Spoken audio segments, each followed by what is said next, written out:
ফেসবুকে informative video আমরা সবসময় দেখি এবং সেখান থেকে শেখার চেষ্টা করি। তবে সেই ভিডিওটি যদি পেরিয়ে যায় বা খুঁজে না পাই, তাহলে আর সেই বিষয়টি জানা হয় না। তো আমরা যদি সেভ করে রাখতাম তাহলে হয়তো যে কোনো সময় খুঁজে বের করা সম্ভব হতো। তো আমরা কোনো ভিডিওকে কিভাবে সেভ করব এবং সেভ করা ভিডিও কিভাবে নিমেষে পেয়ে যাব এবং সেটি দেখে পুনরায় আবার ঝালিয়ে নেব, বিষয়টি দেখে নেব।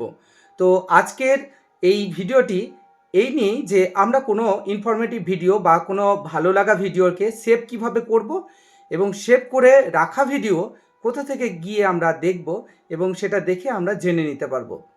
তো এই নিয়ে আজকে স্ক্রিন শেয়ার করে আপনাদের দেখিয়ে দেবো কিভাবে আমরা ভিডিও সেভ করব এবং সেভ করা ভিডিও কিভাবে আমরা দেখব। তো অবশ্যই আমাকে যারা চেনেন তারা তো চেনেন, আর যারা চেনেন না তাদের জন্য বলি, আমি রাজীব, ওয়েস্ট বেঙ্গল বীরভূম থেকে এই ফেসবুক রিলেটেড ইনফরমেটিভ ভিডিও সবসময় আপনাদেরকে দিয়ে থাকি, যাতে ফেসবুক প্ল্যাটফর্ম থেকে আপনারা প্রত্যেকেই কিন্তু আর্নিং করার সুযোগ পান, সঠিক নিয়মে কাজ করতে পারেন। তো বেশি কথা না বলে যাওয়া যাক স্ক্রিন শেয়ারে। আমাদের সামনে যখন এইভাবে কোনো ইনফরমেটিভ ভিডিও আসে তখন সেটা দেখার পরে আমরা ডান দিকে নিচে একটা অপশন দেখতে পাবো সেভ। এই সেভ অপশানে গিয়ে আমরা যদি টাচ করি, টাচ করলে আমরা দেখতে পাবো এরকম একটা পপ আপ।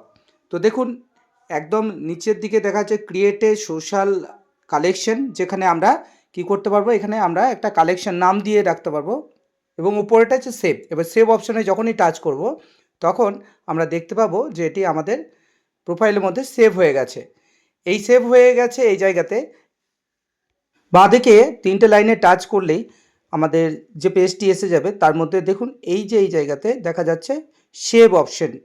এই সেভ অপশানে যখনই টাচ করব তখন আমার সেভ করে রাখা ভিডিওটি দেখতে পাবো। দেখুন আমার 2টি ভিডিও সেভ আছে। তো এখান থেকে আমি ভিডিওটি চালিয়ে যখন তখন দেখতে পারবো এবং শিখতে পারবো। তো কেমন লাগলো ভিডিওটি অবশ্যই কমেন্ট করে জানাবেন।